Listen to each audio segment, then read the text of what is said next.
Il aura connu 17 présidents de la République et les deux guerres mondiales. Le doyen des Français, Roger Auvin, s'est éteint ce dimanche à l'âge de 111 ans.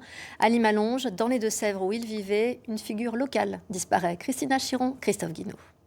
Il était devenu le doyen des Français en 2016. Ce jour-là, Madame le maire s'était déplacée en personne. Vous êtes le doyen des Français. Qui vous êtes? Le maire. La fille à Jacques Berger. Ah ben, il la connaît pourtant bien. Eh ben oui. Aujourd'hui, dans ce village de 800 âmes, les rues semblent bien vides, sans Roger Auvin.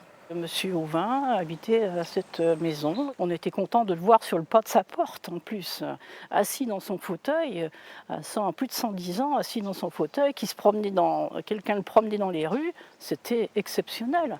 Juste à côté de sa maison, Roger Auvin tenait avec sa femme Yvette une épicerie quincaillerie. Mais l'homme était surtout un passionné de théâtre et de photographie.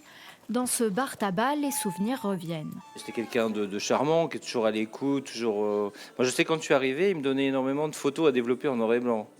Il me donnait au moins une pellicule ou deux par semaine, c'était énorme. Je suppose que chez lui, il doit avoir des albums complets. Ces dernières années, le vieil homme vivait près de son fils. Très attaché à son village dans lequel il a passé presque toute sa vie, Roger Auvin avait même fêté ses 100 ans dans ce restaurant. Toute sa famille était venue pour faire un petit repas pour fêter cet anniversaire.